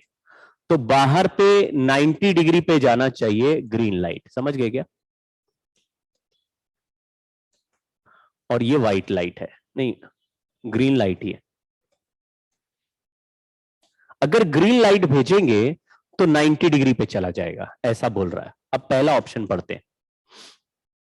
एंटायर स्पेक्ट्रम और visible light will come out of water at angle 90 डिग्री टू द नॉर्मल। यानी कह रहे ग्रीन की जगह पूरा व्हाइट लाइट भेजो। विजिबल लाइट समझ गए? व्हाइट यानी कि वो 7 अलग अलग कलर की लाइट का बंच हमने भेज दिया, तो सारे लाइट रे ऐसे 90 डिग्री पे बाहर आ जाएंगे, ऐसा बोल रहे हैं। क्यों नहीं होगा? बहुत अच्छा बोल रहे। कह रहे कि जब लाइट रे हम अलग अलग वेवलेंथ का भेजते हैं तो same medium will behave as different refractive index medium. कुछ याद आया क्या? कौन सा फॉर्मूला? कॉचीज फॉर्मूला लैम्डा यानी n is equal to a plus, यानी जिसका वेवलेंथ ज्यादा होगा उसके लिए मीडियम का रिफ्रैक्टिव इंडेक्स कम होगा। कम रिफ्रैक्टिव इंडेक्स मतलब मीडियम थोड़ा गरीब यानी बेकार मीडियम हो गया, तो वो अब लाइट रे को उतना बेंड नहीं करेगा। तो जिसका वेवलेंथ ज्यादा है, ग्रीन से ज्यादा है, उनके लिए मीडियम थक जाएगा। थका हुआ मीडियम लाइट रे को कम बेंड करेगा, यानी 90 डिग्री पर ही नहीं करेगा। और जिनका वेवलेंथ कम होगा उनके लिए रिफ्रैक्टिव इंडेक्स बड़ा हो जाएगा। रिफ्रैक्टिव इंडेक्स ज्यादा हो जाएगा तो ज्यादा मोड़ेगा लाइट रे को, तो TIR कर देगा। आई थिंक थोड़ा थोड़ा समझ में आ रहा है। एक बार और कोशिश करते हैं। यहां पे मैंने इधर लिखा नहीं कंडीशन, लेकिन आप बताओ for I is equal to theta C हमने क्या लिखा था? μ1 sine theta C equal to μ2 sine 90। ये समझ गए क्या? तो साइन थीटा सी का वैल्यू क्या आया? μ2 बाय, अगर ये फॉर्मूला लोग भूल जाते हैं तो ये μ2 हमेशा रेयरर मीडियम है और μ1 हमेशा डेंसर मीडियम है साइन थीटा सी का वैल्यू, यानी कि एन के टर्म्स में भी ऐसे ही लिख देते हैं। साइन थीटा हमेशा लेस देन 1 होगा, तो कोई कंफ्यूजन ही नहीं है। हमेशा छोटा वैल्यू ऊपर रखना और बड़ा वैल्यू, समझ गए क्या? कोई बोलता भाई हमारे पास एक मीडियम √2 का है, दूसरा मीडियम √3 का है, तो क्रिटिकल एंगल क्या होगा? तो आप बोलो sine theta C equal to √2 by √3। सोचना ही नहीं, किधर से किधर गया, किसमें 90 डिग्री, ये सब हो गया।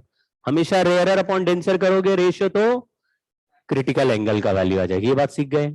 अच्छा, तो यहां पे देखो, यहां एयर है, इसका रिफ्रैक्टिव इंडेक्स म्यू है, तो जब भी लाइट रे इस एंगल पे भेजेंगे तो ग्रीन लाइट 90 डिग्री पे जाएगा। लेकिन अगर रिफ्रैक्टिव इंडेक्स बढ़ा दें, देखो आप ध्यान से, रिफ्रैक्टिव इंडेक्स डेंसर का बढ़ा दें तो क्रिटिकल एंगल छोटा हो जाता है। अगर डेंसर मीडियम और डेंसर कर दें तो क्रिटिकल एंगल छोटा हो जाने का मतलब समझ रहे हो? इसका मतलब है लाइट रे छोटे स्मॉलर एंगल पे ही, तो आप समझो, मान लो ये क्रिटिकल एंगल 30 डिग्री है, यानी ग्रीन लाइट को 30 डिग्री पे भेजा तो 90 पे चला गया। इसका ग्रीन लाइट के लिए क्रिटिकल एंगल 30 है। तो अगर तुमने ग्रीन से ज्यादा एनर्जी या कम वेवलेंथ के लाइट रे भेजे, आपको पता है कि वेबिग्योर ऐसे लिखते हैं हम लोग, तो वॉयलेट और ब्लू वाली साइड ज्यादा एनर्जी वाली है और स्मॉलर वेवलेंथ है, 400 नैनोमीटर वाली साइड है, और रेड वाली थकेली साइड है, रेड थकेला लाइट है, थका हुआ है, ब्लू वाला स्ट्रॉन्गर लाइट है ना, अल्ट्रा वॉयलेट की साइड में भागता है ब्लू। तो ब्लू समझ गए ना, इसलिए बोलते हैं चश्मा ब्लू यूवी और उसको रोक रहा है, और महंगा चश्मा देते हैं, है ना। उनको ये पता नहीं है कि आप लोग साइंस पढ़ रहे हैं, और आपको पता है कि लल्लू से लल्लू ग्लास भी, ग्लास मतलब यूवी रे खा जाएगा। ग्लास की प्रॉपर्टी क्या है? To block UV rays. दुनिया में ऐसा कोई ग्लास ही नहीं जो यूवी रेज अपने थ्रू पास ही होने देता हो। लो पोपट हो गया तुम लोगों का। महंगा चश्मा दिया, चश्मे वाले ने दिया कि नहीं दिया? क्या बोला था कि ये जो स्क्रीन वाली ब्लू लाइट है उसको ये वाला लेंगे तो ब्लू लाइट रोकेगा, ब्लू रे।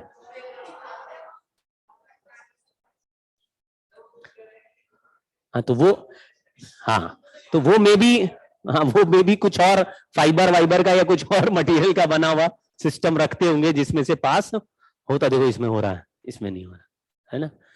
या लाइट रे में कुछ ऐसा प्रॉपर्टी रखते होंगे, लेकिन नॉर्मल रूल यही है कि ग्लास एब्जॉर्ब्स यूवी, मतलब ब्लॉक कर देगा उसको, यूवी रेस को, है ना, सिंपल ग्लास।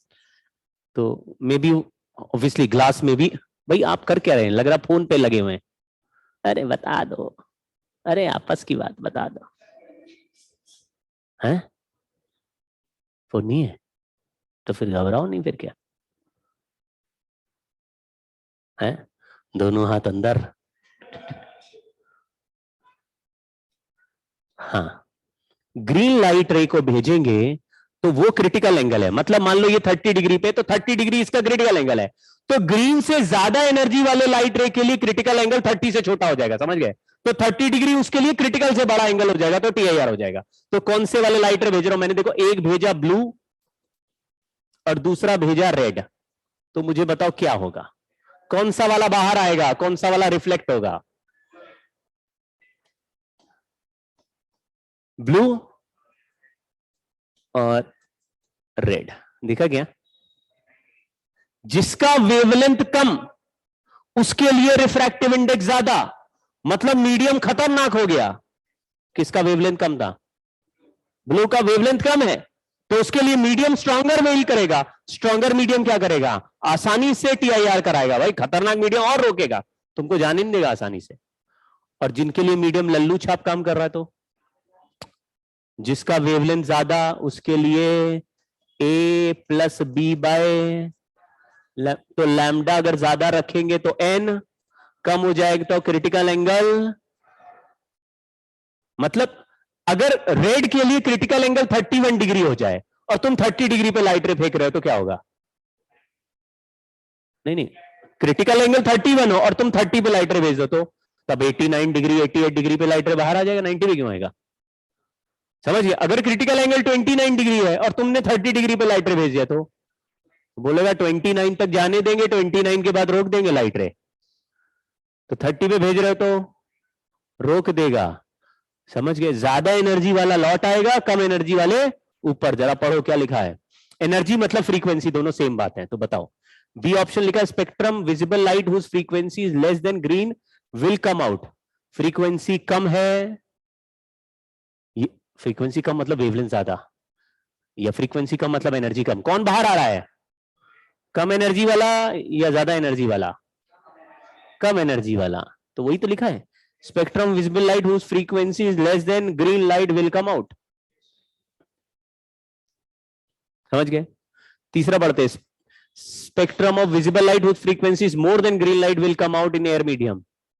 ये गलत हो गया, entire spectrum will come out of water at various angle. ये गलत है, एंटायर रीड अब वाटर में नहीं रह सकता, वाटर में तब रहता जब तुम रेड का TIR करवा रहे होते। समझ गए क्या? अगर रेड TIR हो गया तो सारे TIR होंगे, लेकिन वेरियस एंगल पे नहीं होंगे, क्योंकि इंसिडेंट और रिफ्लेक्टेड एंगल TIR में तो सेम होते। समझ गए क्या? TIR समझ गए है ना? 90 डिग्री को TIR नहीं कह रहे, TIR किसको कह रहे हैं? अंदर लौट जाने को TIR कह रहे हैं। समझ गए क्या? हाँ हाँ, ray of light traveling in water incident on its surface open to air, angle of incidence is theta which is less than critical angle.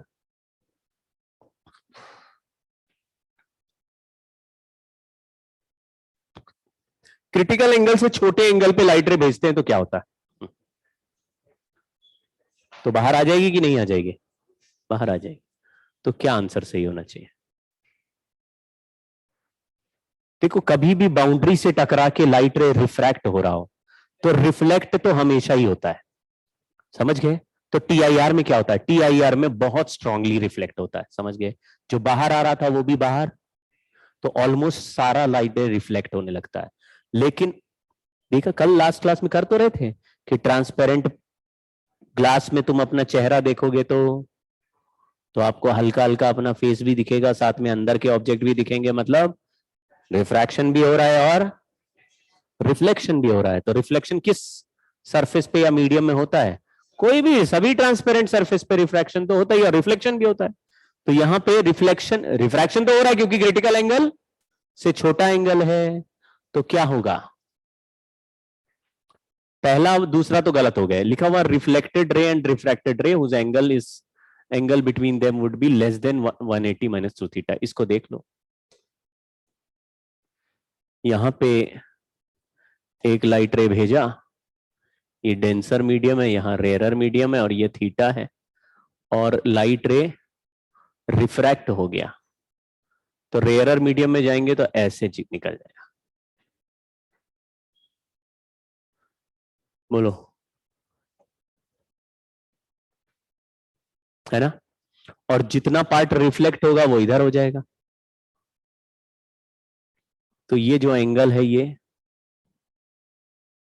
आप देखो, ये तो थीटा है, ये आर ग्रेटर देन थीटा है कि नहीं?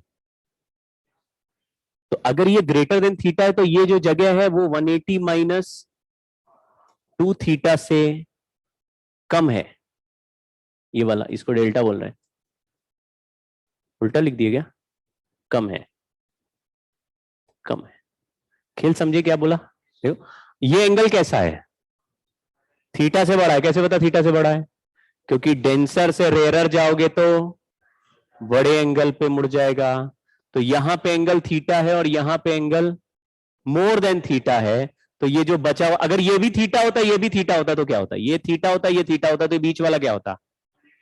अब इसको अगर थीटा से बड़ा कर देंगे तो ये 180 माइनस 2 थीटा से छोटा हो जाएगा। तो ये लिख दिया 180 माइनस 2 थीटा से छोटा एंगल। तो लेस देन 180 माइनस 2 थीटा, ये सही लग रहा है। ठीक है, एक बात यहां पे और समझा देता हूं, एंगल ऑफ डेविएशन का फिर से देख लो। ये डेंसर मीडियम है, ये रेयरर मीडियम है। मान लीजिए यहां पे लाइट रे हमने आई एंगल पर भेजा, तो वहां पे जो एंगल आर बनेगा वो हमेशा बड़ा बनेगा, रेयरर मीडियम में जा रहा है ना। तो यहां एंगल ऑफ डेविएशन का वैल्यू आर माइनस आई हो गया। ठीक है, ये आई है। लेकिन जब मैंने लाइट रे को क्रिटिकल एंगल से बड़े एंगल पे फेंका तो लाइट रे ऐसे मुड़ गया, हमने बोला TIR। तो यहां पे एंगल आई बन गया। तो इस समय अभी जो एंगल ऑफ डेविएशन है वो पाई माइनस 2i है, जैसा रिफ्लेक्शन में होता था। तो यहां पे एंगल ऑफ डेविएशन क्या है? और यहां पे ये वाला आंसर कब का आएगा और ये वाले फॉर्मूले कब लगेंगे? तो इसका ग्राफ भी दुनिया में फेमस है, एंगल ऑफ डेविएशन का वर्सेस आई। तो यहां से क्रिटिकल एंगल तक ये ऐसे चलता है ग्राफ, ऐसा। यहां पे जो वैल्यू आ रही है वो 90 माइनस थीटा सी है, और थीटा सी से बड़े एंगल पे पाई माइनस 2i, मतलब ऐसे स्ट्रेट लाइन वाला ग्राफ है पाई बाई 2 तक। और यहां पे जो वैल्यू है वो 180 माइनस 2 थीटा सी है। कुछ अच्छा फोटो नहीं बना, पीछे बना लेते हैं, कछु जगह ना बची। यहां बजा रहा, एक ग्राफ बना रहे angle of deviation versus I का। जब तक आई का वैल्यू थीटा सी से छोटा होगा तो रिफ्लेक्शन होगा या रिफ्रैक्शन? तो इतनी जगह पर रिफ्रैक्शन होगा। रिफ्रैक्शन में एंगल ऑफ डेविएशन का ग्राफ ऐसे बनाते हैं, जैसे पहले भी बनाया था एंगल ऑफ डेविएशन का, ऐसे यहां तक जाएगा। जब थीटा सी पे लाइट रे भेजोगे तो बाहर कितने एंगल पे मुड़ेगा? तो एंगल ऑफ डेविएशन क्या हो जाएगा? ये 90 है, थीटा सी है, तो कितना हो जाएगा? तो इस समय एंगल ऑफ डेविएशन हो गया 90 माइनस थीटा सी। ठीक है, अब अगर क्रिटिकल एंगल से जस्ट बड़ा कर दे, 0.1 डिग्री भी बड़ा कर दे, 0.001 डिग्री भी बड़ा कर दे, तो क्या होगा? तो थीटा सी पे भेजा और थीटा सी पे ऐसे मुड़ गया, just greater than theta C पे मुड़ा, थीटा सी पे मुड़ गया। तो ऐसे में 180 माइनस 2 थीटा सी हो जाएगा डेविएशन। कहां पे खत्म हुआ था? और ये ग्राफ फिर स्टार्ट कहां से होगा? इसकी डबल हाइट से, कितने एंगल पे? 180 माइनस 2 थीटा सी। और यहां से फिर रिफ्लेक्शन वाला ग्राफ है वो पाई बाई 2 तक स्ट्रेट लाइन चलेगा। ये वाली जगह पे क्या हो रहा है? तो ग्राफ के दो शेप आपस में मिले हुए, आपको दिख रहा होगा इस ग्राफ में 3 एंगल हैं। अगर कोई भी एक एंगल पता चल जाए तो क्रिटिकल एंगल आ जाता है। बोलो समझ गए क्या? कोई भी एक एंगल, थीटा सी दे दे तो थीटा सी तो थीटा सी है। उधर का एंगल मान लो दे दिया तो, जैसे बोला ऊपर वाला एंगल 60 डिग्री है, ये बीच वाला वाई एक्सिस पे जो बीच में एंगल है वो 60 डिग्री है, यानी 90 माइनस थीटा सी अगर 60 डिग्री है तो थीटा सी कितना हो गया? 30 डिग्री, यानी रिफ्रैक्टिव इंडेक्स हो गया 2। समझ गए क्या? Rarer upon denser equal to sine theta C है। ठीक है, और फिर ऊपर का एंगल 180 माइनस 2। तो अगर कोई ऐसा ग्राफ दे दे तो तीनों में से कोई भी एंगल पता रहेगा तो हमको थीटा सी पता चल जाएगा। थीटा सी पता चल गया तो हमको वो रिफ्रैक्टिव इंडेक्स का रेशियो भी रेयरर मीडियम का refractive index upon equal to sine theta c. Sine theta is rarer upon denser, rarer refractive index upon denser. Famous formula है, याद कर लो। चलिए स्टार्ट करते हैं। Light ray is traveling in a transparent medium, falls on a surface separating the medium from air at an angle 45 degree. The ray undergoes total internal reflection. अगर यहां पे total internal reflection हो रहा है, इसका मतलब थीटा सी का value 45 से कम है, क्योंकि 45 पे क्या हो जा रहा है, PIR हो जा रहा है, तो यानी क्रिटिकल एंगल का वैल्यू 45 से कम ही होगा। समझ गए क्या? क्रिटिकल एंगल का वैल्यू लेस देन 45 होगा, चाहे बहुत कम हो, थोड़ा कम हो, क्या हो। अब लिखा है देयर आर पॉसिबल वैल्यूज, हमको बताने। तो बताओ, बाहर एयर है और डेंसर मीडियम का रिफ्रैक्टिव इंडेक्स के 4 ऑप्शंस दिए हुए हैं, पूछा गया सवाल का आंसर। तो बताइए क्या लिखते हैं। अगर हम क्रिटिकल एंगल को थीटा सी बोले तो ऐसा लिखना चाहिए कि theta c is less than 45 degree. दोनों जगह साइन ले लो, तो क्या ऐसे लिख सकते हैं sine theta c is less than sine 45? कोई प्रॉब्लम? साइन थीटा सी का फॉर्मूला क्या लिखा था? Rarer upon is less then,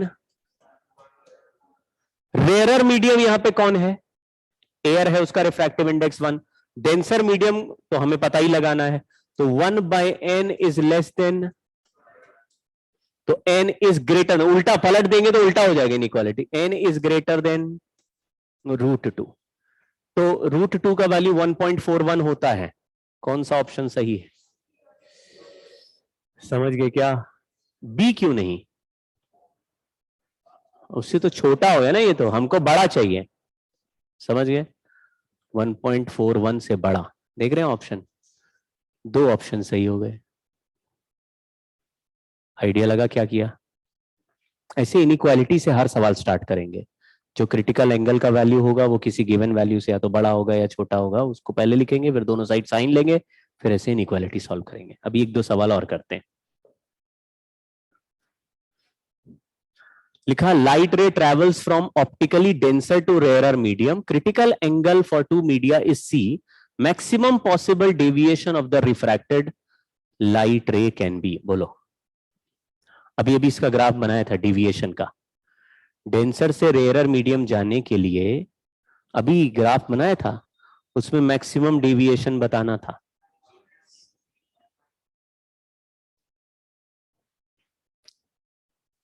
π-2c या π/2 कैसे? कैसे? इस ग्राफ में तो मुझे 180 - 2 थीटा सी सबसे ज्यादा डेविएशन लग रहा है। हाँ, क्योंकि इस सवाल में लिखा रिफ्रैक्शन का सबसे बड़ा डेविएशन का है, और इसमें रिफ्रैक्शन किस जगह पे हो रहा है? थीटा सी से छोटे एंगल पे। आखिरी रिफ्रैक्शन कहां हो रहा था? थीटा सी पे। अगर बोलता मैक्सिमम डेविएशन क्या है तो क्या आंसर लिखते हैं? π-2c हो जाता, लेकिन ये सवाल में लैंग्वेज के आखिरी शब्द में यही लिख दिया। क्या लिखा? रिफ्रैक्टेड रे का मैक्सिमम डेविएशन क्या है, तो कौन सा वाला लेंगे? π/2 - c वाला। समझ गए? चालाकी भरा सवाल था। अगर बोलता मैक्सिमम डेविएशन बताओ तो ऑप्शन बी, ऑप्शन सी सही हो जाता। π-2c correct, π-2c। हाँ चलो। Bulb is glowing underwater at a depth of 10 meter. Determine total area of water surface through which light ray from the bulb are emerging out. Refractive index of water is 4/3. ये वाला जो concept है इसको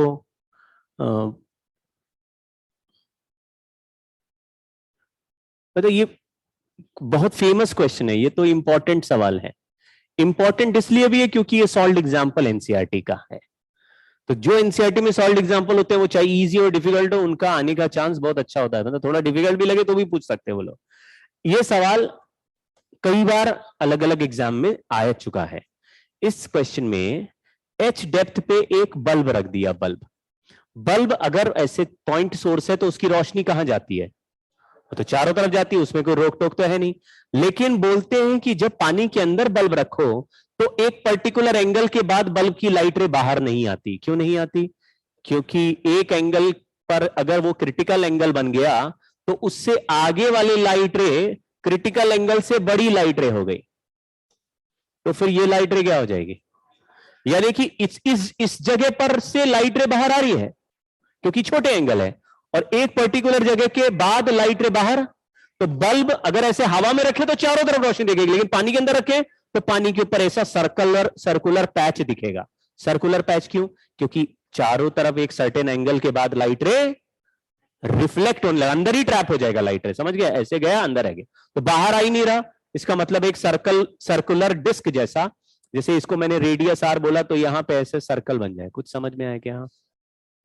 इतनी जगह से light रे बाहर आ रही है, इसके बाहर के एरिया से लाइट रे बाहर नहीं आ रही। समझे क्या? तो यहां पे अगर क्रिटिकल एंगल है तो ये भी एंगल क्रिटिकल एंगल होगा। करेक्ट? इसका रिफ्रैक्टिव इंडेक्स दिया है 4/3, बाहर का रिफ्रैक्टिव इंडेक्स है 1। तो क्रिटिकल एंगल का फॉर्मूला क्या होता है? Rarer upon denser. रेयरर का वैल्यू है 1 और इसका वैल्यू है 4/3, यानी कि आ गया साइन थीटा सी का वैल्यू आ गया। अब इस राइट एंगल ट्राइंगल में लिखे तो tan थीटा सी का वैल्यू r/h हो जाएगा। हाइट h है यहां से यहां तक और ये रेडियस r है। आपको दिख रहा है राइट एंगल ट्राइंगल? तो उससे रेडियस का वैल्यू h tan थीटा हो जाएगा। tan थीटा सी का वैल्यू इस फॉर्मूले से हम निकालेंगे, h इंटू 3/4 में परपेंडिकुलर 3 है और हाइपोटेनियस ये 4 स्क्वायर माइनस ये बेस हो जाएगा √7। समझ गए क्या? 16 - 9 कर देंगे ना। साइन थीटा क्या होता है? तो हाइपोटेनस 4 है तो परपेंडिकुलर 4 स्क्वायर माइनस 3 स्क्वायर हो जाएगा ना। ये हो गया। इस किसका वैल्यू आ गया? अब बोल रहा है एरिया ऑफ द सर्कल बताओ, तो क्या करेंगे? तो यहां पे h अपॉन, जैसे अगर ये 1/n लिखा साइन थीटा को, तो tan थीटा का वैल्यू आ जाएगा 1/√n² - 1। तो ये h अपॉन √, ये रेडियस का फॉर्मूला हो गया। अगर सवाल में एरिया पूछा है तो क्या करेंगे? πr² कर देंगे, आंसर आ जाएगा h अपॉन √n² - 1। देखा है? मतलब ऐसे तो अंदर रखा है तो चारों तरफ लाइट रे चल रही होगी सिमेट्रिकली, तो कोन जैसा चलेगा ना। कोन में चारों तरफ एंगल क्रिटिकल एंगल हो जाएगा, उसके बाद लाइट रे नहीं बाहर आएगा। तो एक साइड से तो सारी लाइट रे आएगी नहीं, दूसरे साइड से, सामने से, पीछे से, तो पूरा सर्कुलर पैच दिखेगा। समझ गए क्या?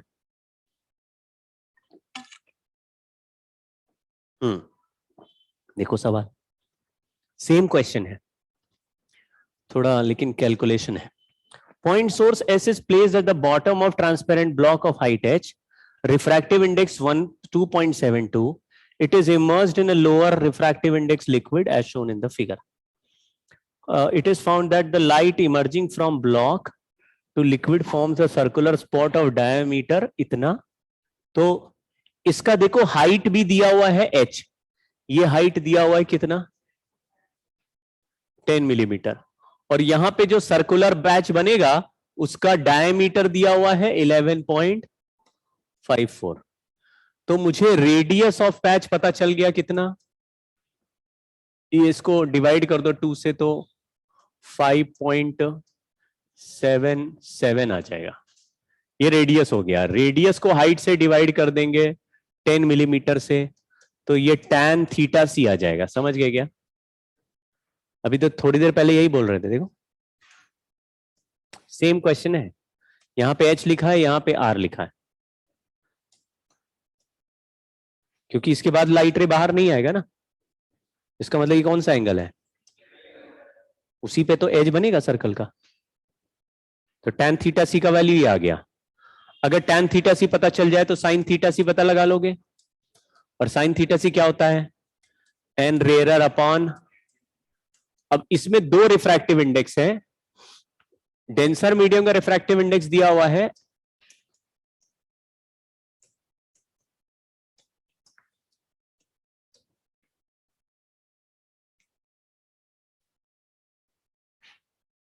tan थीटा सी का वैल्यू 0.577 आ रहा है।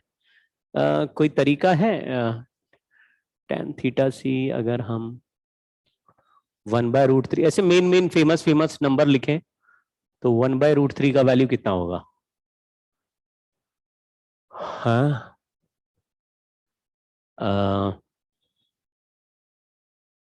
यही आता होगा, क्योंकि ऐसे हो जाएगा ना, 1/√3 मतलब √3/3।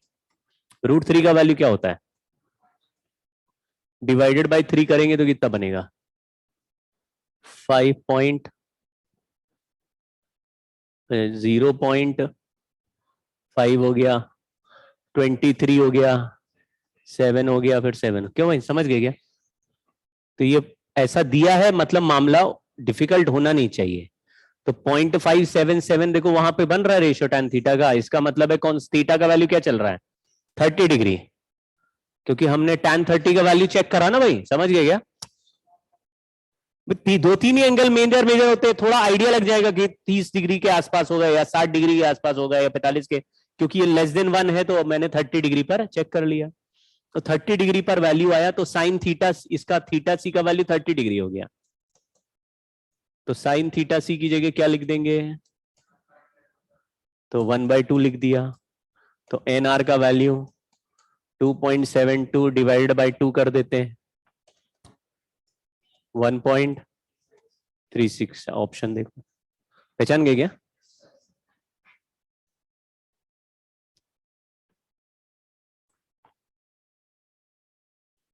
समझे?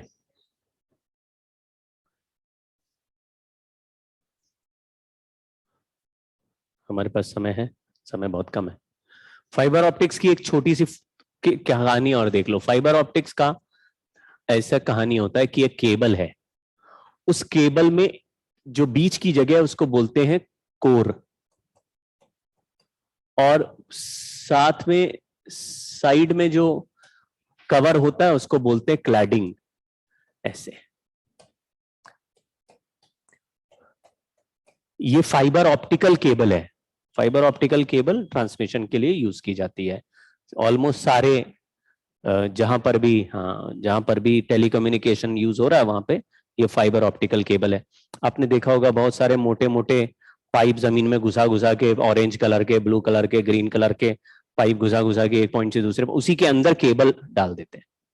तो पहले तो पाइप डले रहते हैं, नॉर्मल पाइप तो हॉलो है, उनका कोई काम नहीं, उसके अंदर एक केबल चलती है, वो है ना, ये मे बी आपने कभी अपने जैसे होम थिएटर या म्यूजिक सिस्टम इनमें देखा होगा, तो एक ऑप्टिकल केबल का ऑप्शन होता है, कभी देखा है? ऑप्टिकल केबल का ऑप्शन होता है तो होम थिएटर या म्यूजिक सिस्टम में नहीं देखा? पीछे HDMI कनेक्शन होता है, नहीं HDMI की बात नहीं कर रहे, मतलब मैं रेफरेंस पकड़ रहा हूं। हाँ, तो HDMI का एक स्लॉट होता है, एक स्लॉट AV लिखा रहेगा, ऑडियो वीडियो वाला, तो उसमें एक येलो, व्हाइट और रेड, 3 है ना ऐसे निकले रहते हैं, नुकीले, है ना, वैसा AV वायर होता है, वो नॉर्मल केबल है, कोएक्सियल केबल। तीसरा एक और होता है, उसको बोलते हैं ऑप्टिकल, हर होम थिएटर में ऑप्टिकल होता है। तो अगर आपको साउंड क्वालिटी बहुत जबरदस्त चाहिए तो आप ऑप्टिकल कनेक्शन कर दीजिए, है ना, तो ऑप्टिकल आउट होते हैं, तो टीवी से आपका होम थिएटर में ऑप्टिकल लग जाएगा, तो जब भी टीवी में कुछ भी चलाओगे अपने आप साउंड किसको मिलेगा, होम थिएटर को। सो अपने आप पता चल गया कि टीवी का साउंड को हमें अपने स्पीकर में भेजना है, ठीक, ऑप्टिकल केबल बोलते हैं। अब वो ऑप्टिकल केबल आप मार्केट में खरीदेंगे, मिल जाएगा, तो उस ऑप्टिकल केबल को देखना, दोनों साइड में छोटा एलईडी जैसा फील होगा आपको, कि छोटा छोटा एलईडी लगा है, जैसे तुम टीवी के ऑप्टिकल में घुसाओगे तो दूसरे तरफ का एलईडी रेड चमकने लगेगा, समझे क्या? ये वही फाइबर ऑप्टिकल केबल है, वहां से सिग्नल चल रहा है लाइट के फॉर्म में, और इधर से लाइट रे ट्रैवल होके आ रहा, बीच में कांच जैसा है, लेकिन वो कवर्ड होता दिखता नहीं, बस ऐसे किनारे किनारे में ऐसे दिखता है कि इधर भी एलईडी बल्ब लगा, इधर भी एलईडी बल्ब लगा, बल्ब नहीं है वो, सिंपल कांच है। ठीक है, बहुत पतले पतले फाइबर केबल होते हैं, उसके थ्रू लाइट रे क्या होता है, हम यहां से एक लाइट रे इंसिडेंट करेंगे तो वो अंदर घुस जाएगा, क्योंकि रेयरर से डेंसर जाने के लिए कोई प्रॉब्लम, किसी भी एंगल में भेजोगे अंदर तो जाएगा ही जाएगा। यहां पे एंगल R1 है और यहां एंगल R2 पे टकराया, और यहां पे क्या हो जाएगा, तो ये जो मीडियम है ये बहुत ही डेंसर मीडियम है। उससे क्या होता है, उससे जब भी लाइट रे सरफेस पे टकराती है तो बाहर का मीडियम बहुत रेयर और अंदर का मीडियम बहुत डेंसर बनाया गया है, तो लाइट रे टकराएगी तो ये एंगल R2 हमेशा क्रिटिकल एंगल से। अब ये लाइट रे टकरा गई तो बाहर नहीं निकल रही है, तो फिर जब लाइट रे यहां टकराएगी तो ये दोनों पैरेलल है, इधर भी एंगल क्रिटिकल एंगल से बड़ा एंगल है, ये angle, this angle is also critical angle से बड़ा एंगल, तो यहां पर भी क्या होगा, तो ये TIR होता रहेगा। यानी कि एक बार लाइट रे अंदर घुस गई तो फिर लाइट रे साइड से लॉस, अंदर ही टकराते टकराते दूसरे एंड पे जाएगी, क्योंकि स्पीड ऑफ लाइट बहुत तेज है, तो इंफॉर्मेशन इंस्टेंटेनियसली एक पॉइंट से दूसरे पॉइंट तक ट्रैवल करती है। समझ रहे हैं? तो इसमें क्या फायदा, हाँ खाली कांच की तरह होता है, ऑप्टिकल केबल जो है कांच की तरह है, लेकिन एक एंड से लाइट रे एंटर कराएंगे, और अब आप सोचो कैसे होता है, मान लीजिए तुमको लाइट रे ही भेजना है, सिग्नल भेजने हैं वैसे तो, लेकिन क्या है कि तुम जैसे जैसे बिल्डिंग है, इधर से सनराइज हुआ, अब बिल्डिंग है 10 फ्लोर की बिल्डिंग, सनराइज इधर से हुआ, तो पीछे की बिल्डिंग में सन रेस पहुंचेगी कि नहीं पहुंचेगी, नहीं पहुंचेगी, क्यों, नीचे बेसमेंट पहुंचेगी क्या, ग्राउंड फ्लोर पे पहुंचेगी, नहीं पहुंचेगी, क्यों नहीं पहुंचेगी, क्योंकि बिल्डिंग सन रेस को ब्लॉक कर देगा। समझ गए क्या? ऐसे नॉर्मल होता है ना कि हमारे घर के सामने बड़ी ऊंची बिल्डिंग बन गई, हमारे यहाँ तो धूप ही नहीं आती, कपड़े ही नहीं सूख रहे, नहीं लोग प्रॉब्लम में आ जाते हैं, करेक्ट, तो क्यों नहीं आ रही धूप, क्योंकि लाइट रे तो चलती है स्ट्रेट लाइन पे, सामने कुछ भी आ गया तो वो ब्लॉक कर देगा। समझे क्या? लेकिन अगर सन रेस के सामने ऐसा केबल लगा के तुम अपने घर की तरफ मोड़ दो, तो normally electromagnetic signal straight line पे चलते, सामने कोई आ जाए तो वो ब्लॉक हो जाते हैं। इसलिए हम अगर जैसे रेडियो वेव अलग होती है, रेडियो वेव का कहानी मैं सिखाऊंगा कि रेडियो वेव ऐसे मुड़ मुड़ के पहुंच जाती है, गली में भी खड़े हो गए तो रेडियो ऑन करोगे चल आवाज आती रहेगी, तो बिल्डिंग के पीछे खड़े हो रेडियो ऑन करा चल रहा है, लेकिन बिल्डिंग के पीछे की धूप नहीं आ रही। रेडियो वेव भी इलेक्ट्रोमैग्नेटिक है, धूप भी इलेक्ट्रोमैग्नेटिक है, लेकिन धूप में और इसमें अंतर है, रेडियो वेव स्पेशल होती है, उनका वेवलेंथ बहुत बड़ा होता है, वो मुड़ जाती है। लेकिन नॉर्मल वेव अगर मुझे भेजनी है जिसका वेवलेंथ विजिबल लाइट जैसा है, तो मैं भेजूंगा कैसे, कोई भी सीधे आ गया वो रोक देगा मेरे वेव को। तो हम ऐसे करके अगर वेव भेजना चाहें या कम्युनिकेशन करना चाहें किसी के साथ, तो फिर प्रॉब्लम है, बीच में जो भी जो आता रहेगा उसकी इंटेंसिटी खाते जाएंगे। या जैसे यूएस में कुछ कर रहे हैं या एक कंट्री में कुछ कर रहे हैं और दूसरे कंट्री में उसको रिले करना है, तो समंदर के नीचे से ऑप्टिकल केबल निकाल देते हैं। अब सोचो उधर से यूएस से कोई लेके भोपू या कोई सिग्नल लेके ऐसे फेंक रहा है, अब वो चारों तरफ जा रहा है, मेरे कंट्री तक पहुंचते पहुंचते तो उसका सिग्नल बिल्कुल ही वीक हो जाए, खत्म हो जाएगा। अरे यूएस में कितना भी स्ट्रांग बल्ब लगा दो, हमारे यहां तो रोशनी आएगी क्या? समझ गए? क्योंकि वो स्ट्रेट लाइन पे चल रही है, हमारा कंट्री यहां बैठा हुआ कैसे घूम के आएगी। लेकिन क्या लगा दिया, इधर से वहां से सिग्नल ऐसे डालेंगे उस पर, और वो अब वो कितना भी घुमाते हुए ले जाओ, टक टक टक टक टक टक क्या हो रहा है इसमें, TIR होता जा रहा, कोई लॉस नहीं, कहीं से कुछ लाइट रे बाहर नहीं जाएगी, जो सिग्नल यहां भेजा वही सिग्नल इंस्टेंटेनियसली पहुंचेगा। इसलिए कम्युनिकेशन में फाइबर ऑप्टिकल केबल यूज करते हैं, सारे सिग्नल एज इट इज, ये सिग्नल ही हमारा मैसेज है, तो हम लोग बात करेंगे इसी सिग्नल में कन्वर्ट कर देगा हमारा मशीन, और उसको फिर अंदर भेज देगा, वो अपने आप रिसीव हो जाएगी, लॉस नहीं होता। ठीक है, इसके बारे में बात करेंगे नेक्स्ट क्लास। हाँ जी, उड़ गया।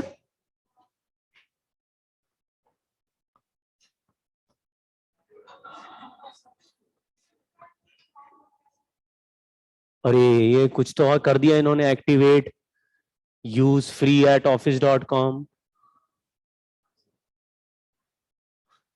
सैड सॉन्ग निकल गया मेरा तो।